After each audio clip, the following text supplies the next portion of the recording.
podcast Kata Konselor, menuang rasa melalui kata. Hari ini kita kedatangan dengan gestar yang cantik. Nanti kita bisa berkenalan. Sebelumnya saya akan memperkenalkan diri terlebih dahulu. Halo teman-teman, nama saya Fatimah Nur Azizah, bisa dipanggil Fatimah. Semua, perkenalkan, nama aku Ricci Anissa Cikal, biasa dipanggil Ricci. Aku dari program studi bimbingan konseling dari Universitas Muria Kudus. Oke, teman-teman, tema kita kali ini semoga nanti bisa bermanfaat bagi teman-teman. Kita akan membahas tema etika anak digital. Wow, menarik nih Mbak kayaknya. Iya, soalnya kan gimana ya Mbak Ricci? Iya. Karena kita kan juga menjadi kaum 5.0 5.0 ya. Jadi kita juga masuk di dalamnya gitu. Iya, Apa betul, Mbak. merasakan kecanggihan teknologi ini gitu. Iya, betul Mbak. Nah, makanya nanti kita akan sharing mengenai bagaimana cara berkomentar yang baik, kemudian kita mengupload video yang bermanfaat itu bagaimana. Nah, ya itu ya Mbak Ricci, nanti kita akan bahas sebenarnya itu. Oke, mengingat Indonesia ini juga banyak yang menggunakan media sosial, khususnya juga dari kecil, anak kecil itu udah dipegangi sama medsos, media sosial, sama HP itu, dan dipergunakan oleh anak kecil sampai dewasa pun juga pakai handphone, telepon genggam, dan tentunya kita semua merasakan kecanggihan itu dari kaum anak kecil sampai dewasa juga. Kemudian kita sebagai mahasiswa harus punya motivasi yang kuat untuk bisa memilih dan memilah mana yang baik untuk kita dan mana yang buruk untuk kita. Karena kenapa kita membahas tema ini?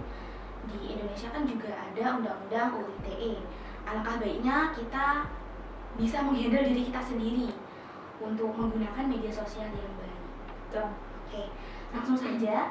Saya akan bertanya nih sama Mbak Ricci. Oh. Boleh nggak sih Mbak Ricci kita Boleh mau dong. tanya? Oke, boleh ya. Gimana perasaan Mbak Ricci mengenai kita itu kan hidup di era kaum Milenial. 5.0 ya. 5.0. Nah, perasaannya Mbak Ricci itu gimana kita hidup di teknologi yang secanggih ini? Oke, Mbak. Kalau dari aku sendiri sih kayak bangga sih Mbak tentunya, apa-apa bisa cepat gitu kan aksesnya. Tapi di sisi lain pasti kayak ada rasa sedihnya gitu. Dimana bener apa kata Mbak Fatimah tadi kan banyak anak-anak yang masih di bawah umur atau masih balita itu udah dipegangin gadget biar dia terhibur, nggak nangis gitu. Gitu. Terus juga adanya dengan tanpa pengawasan orang tua, ya kan Mbak, mungkin bisa kayak menimbulkan semacam kayak gimana ya? Kayak itu loh Mbak, tanpa adanya pengawasan orang tua tuh jadi kayak anak-anak tuh nggak bisa memilah mana yang baik sama yang buruk dari media sosial tersebut gitu. Jadi dari waktu mungkin, dari menurunnya gaya belajar dari anak-anak tersebut gitu. Itu dari sisi sedihnya ya Mbak. Tapi kalau tadi Mbak Ricci kan bicara tentang sisi senangnya nih, bisalah memberitahukan ke kami apa sih sisi senangnya dari penggunaan media sosial? Kalau sisi senangnya sih, kalau kita kan mahasiswa ya kan Mbak. Iya. Kalau kita mahasiswa tuh jadi kayak pengen cari tahu apa-apa tinggal search di Google gitu tuh, tinggal langsung ada. Misal kalau aku dulu kan mau masuk jurusan bimbingan konseling nih.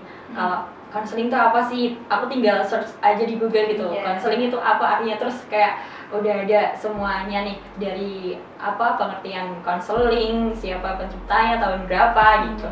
Jadi kayak lebih cepat aja sih mengakses informasinya gitu. Iya.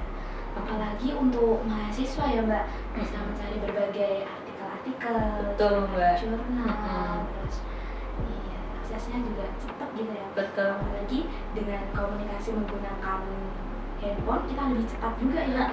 Dari jarak yang jauh itu pun juga langsung Iya, bisa telepon juga, walaupun kita nggak Iya, terus juga kita nggak usah ribet-ribet kayak mungkin kita harus ke cari-cari buku dulu gimana, terus tapi mungkin itu ya yang paling bermanfaat sih, lebih cepatnya gitu.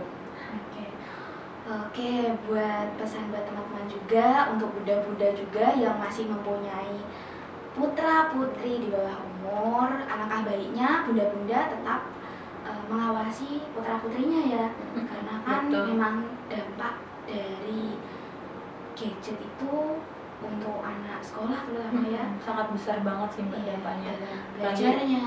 Apalagi dampak negatifnya ya kan. Ya, itu kalau dari kita pandang dari sisi negatifnya. Oke, kalau dari Mbak Rici sendiri memanfaatkan media sosial, Mbak Rici tuh otomatis Mbak Rici punya HP kan? Iya dong, pasti punya. Bisa dong disebutkan aplikasi apa sih yang Mbak Rici punya di HP? Aku sih tentunya WhatsApp aku punya ya Mbak. Oke. Terus Instagram, udah itu aja. Oh iya. Oke. TikTok boleh ada. Punya. Punya. Oke, ada. Tapi nggak terlalu aktif sih di TikToknya, gitu. Lebih ke Instagram. Oh gitu. Oh ya. Untuk di TikTok, Instagram itu kan banyak ya uploadan video, terus YouTube juga Betul. uploadan video. Nah, Mbak Rici memanfaatkan adanya Instagram untuk mengupload video, terus TikTok, YouTube, itu Mbak Rici lebih memanfaatkan yang mana? Kalau aku di Instagram itu kayak lebih memanfaatkan kayak menyalurkan bakatku gitu loh Mbak, kayak hobiku. Karena kalau misal aku lagi bosen terus kayak ngerasa stres gini ya, adanya tugas kuliah gitu. Jadi kayak aku kayak buat video sambil nyanyi, main gitar gitu. Terus aku upload, dan itu tuh banyak teman-temanku yang berkomentar atau ngerespon yang baik gitu. Jadi kayak aku lebih bersemangat aja gitu Mbak. Mungkin bisa dikatakan komentar seperti apa sih yang membuat semangat Mbak Rici itu? Mungkin banyak dari teman-teman aku tuh kayak request dong gitu. Terus nyanyi lagu ini dong gitu. Jadi kayak wah, kok banyak yang suka, coba aku nyanyi lagu ini gitu. Oke. Itu termasuk komentar yang bermanfaat juga ya, komentar yang baik. Ya. Kemudian Mbak Rici, kan di situ Mbak Rici upload video nih. Kalau untuk upload video sendiri tuh Mbak Rici tuh ngasal aja atau gimana? Enggak dong Mbak, pasti kita kayak ada aturannya dong. Kan kita juga ngebawain lagu orang gitu kan. Jadi kayak gimana semestinya kita nyanyi tuh biar enggak menyangkut atau melanggar undang-undang juga, undang-undang UU ITE juga gitu. Jadi kita juga harus berhati-hati gitu, biar enggak melanggar itu tadi. Itu cara Mbak Rici untuk mengupload ya. Oke, jadi cara menguploadnya Mbak Rici itu kita memperhatikan apa yang mau kita upload, kemudian lagu yang Mbak upload kan juga udah ada yang punya ya. Jadi Gitu, kan jadi kita tidak bisa seenaknya sendiri untuk mengubah Betul. lagu tersebut. Gitu. Oke, tadi kan Mbak Rici bilang bisa gitar dan upload videonya tentang gitar. Nah, bisa sedikit dong Mbak di spill gitarnya? Boleh. Boleh, yuk. Langsung aja nih Mbak. Iya, karena karena hari ini masih bertepatan dengan Hari Guru. Guru. Hari Guru Nasional. Nah, bisa untuk aku mau request deh. Request apa nih Mbak? Yang lagu kayak Apa? Guru. Yang ini aja ya.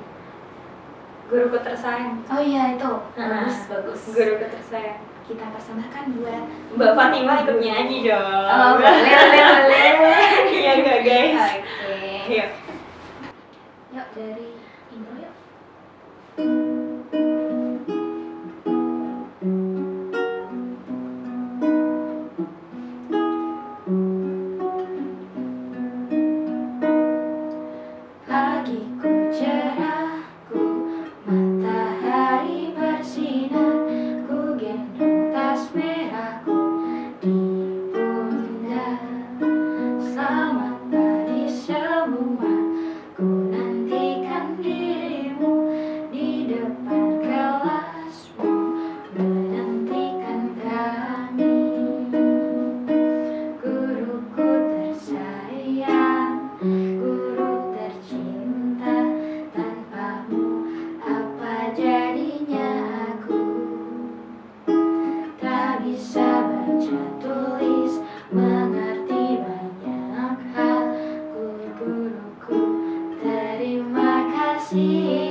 kasih Mbak Udah. Cici. Iya, sama-sama Mbak. Oke, baik nih. Kalau tadi kan Mbak Fatimah yang tanya aku terus nih ya. Iya. Coba nih aku yang sebaliknya tanya nih sama Mbak Nisa mau tanya aku? Fatimah. Iya dong. Oke. Tadi kan Mbak Fatimah udah tanya banyak kan sama aku. Nih, sekarang kan banyak ya Mbak kayak berita-berita hoax gitu ya kan di media sosial terutama. Bagaimana nih cara Mbak Fatimah kayak memilah berita hoax itu untuk dimasukin atau diresopin gitu, cara memilahnya? Oke. Karena kepribadian orang juga beda-beda, Mm-mm. cara orang juga beda-beda dalam memilih dan memilah berita itu. Kalau dari aku ya, aku tuh meng-cross check terlebih dahulu.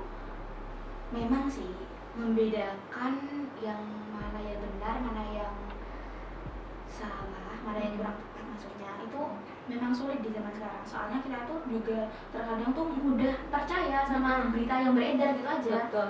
Nah, jadi untuk pedomanku sendiri, kalau yang berita kayak kemarin yang Cianjur itu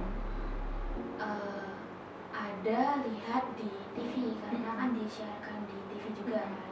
Karena yang lebih pakem gitu kan Mbak yang di TV tuh. Iya. Kadang kan kalau di media sosial kan ada ditambah-tambahinnya atau misal apa video yang udah lama terus diupload lagi, Iya. tinggal diganti tanggal kan juga bisa gitu. Iya, makanya seperti itu. Jadi untuk meminimalisir terjadinya seperti itu, aku lihat di TV lebih tepatnya gitu.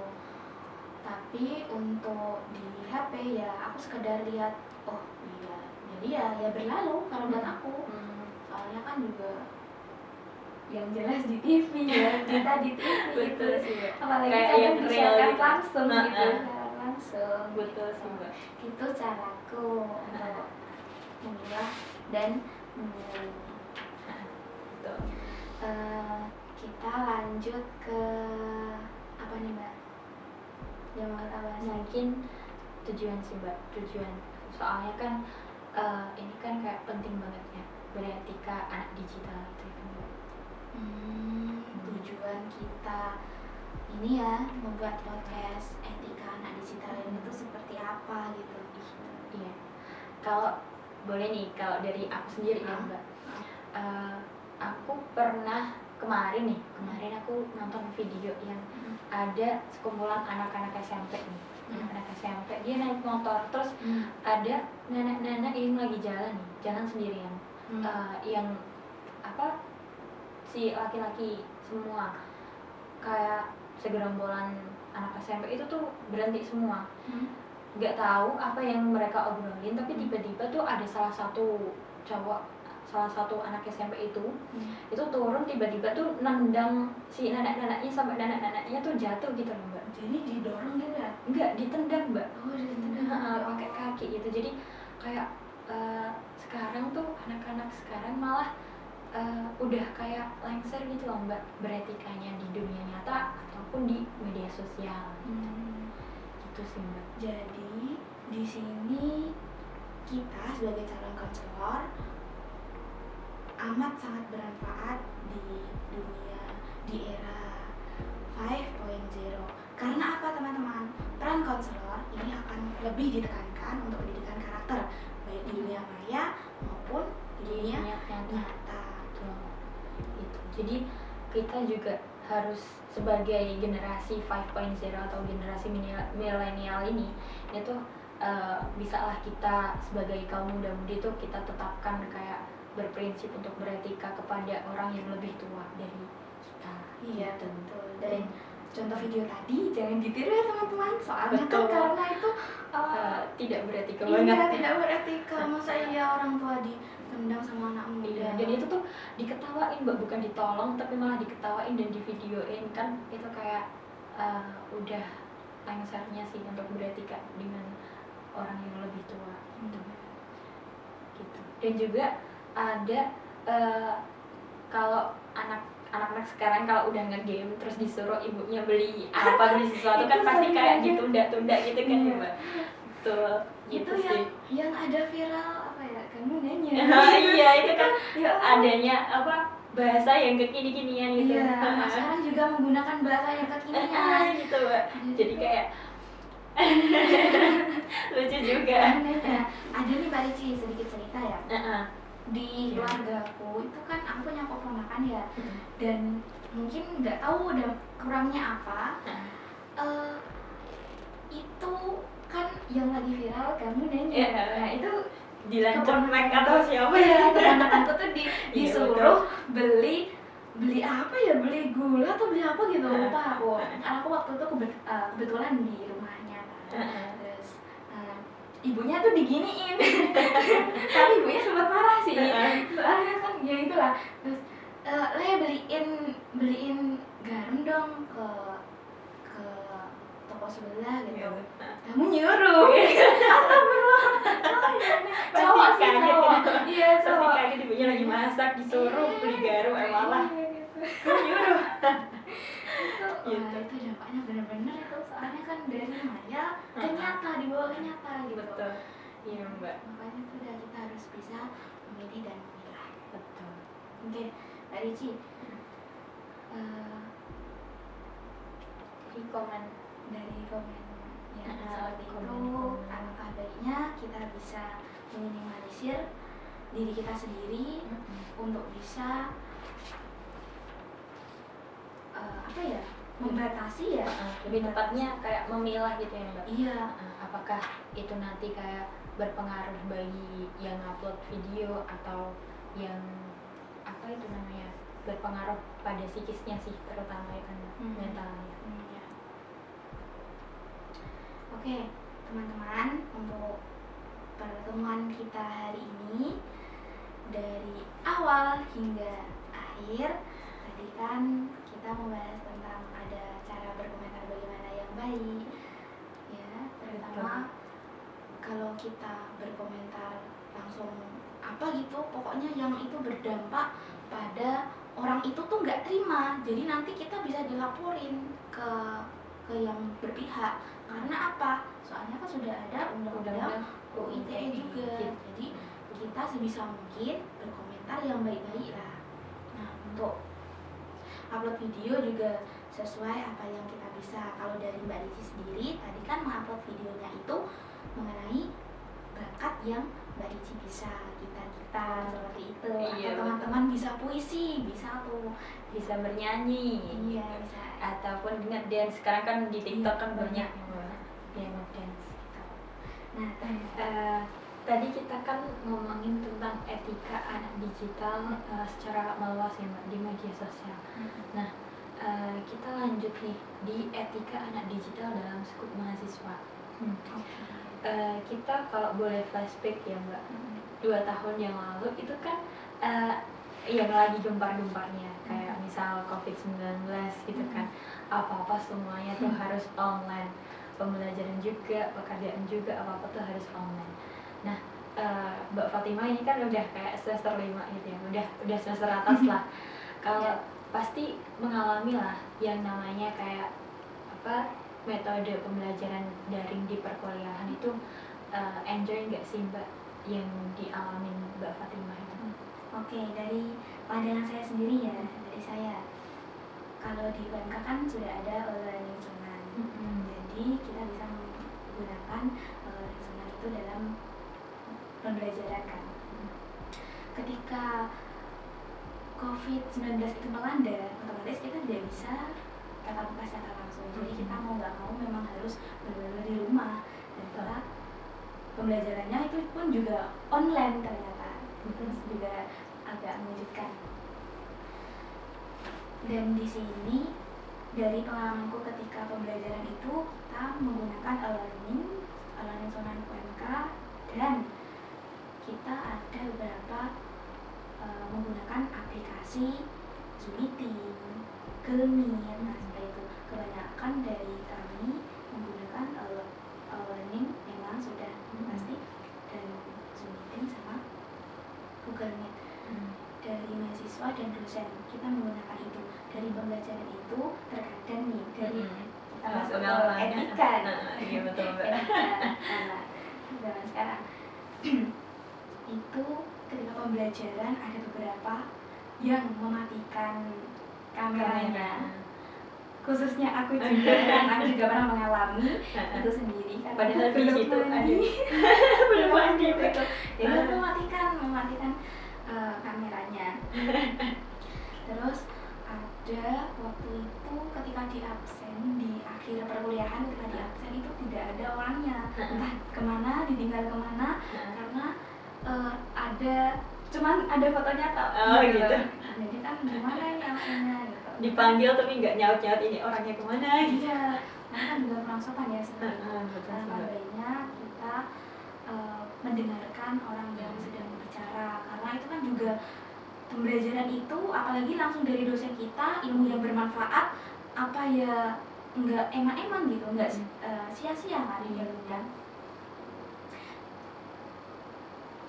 Terus kadang juga aku diceritain sama saudaraku gitu tuh, sambil rebahan juga bisa, terus sambil tiduran gitu ya Mbak. Iya, itu etika Terus juga.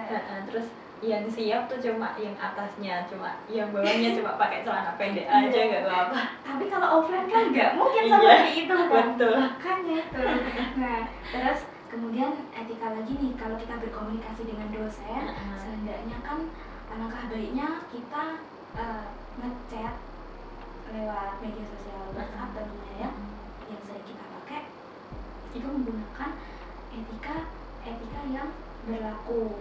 Salam dulu, kemudian Perkenalkan diri. memperkenalkan diri kita, terus ngechatnya itu di waktu Jam kerja tentunya. otomatis. Gitu. Soalnya kan kalau selain di jam kerja otomatis kita mengganggu ya. Betul. Aku juga pernah nih Mbak, karena itu kan memang ada tugas yang mendadak gitu ya, udah deadline. Aku ngechatnya tuh habis maghrib Mbak. Itu tuh emang bener gak dibalas Mbak?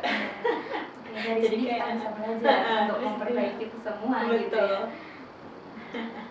Oke, kalau dari Mbak Ici sendiri mengingat 2 tahun yang lalu itu gimana? Kalau Pelajarannya? 2 tahun yang lalu itu aku masih SMA ya Mbak, belum masuk ke perkuliahan. Jadi dulu aku pas SMA ya kadang ada zoom meetingnya gitu ya, berdiskusi secara online. Tapi kadang juga tuh, tapi malah lebih cenderung ke penugasan ya, dikasih tugas. Iya betul, dikasih tugas gitu. Jadi kayak lulus tuh di jalur tugas, bukan lulus di apa itu, di ujian nasional gitu. Gitu. Mungkin ada pesan yang mau disampaikan ke teman-teman kita? Quotes-nya Iya.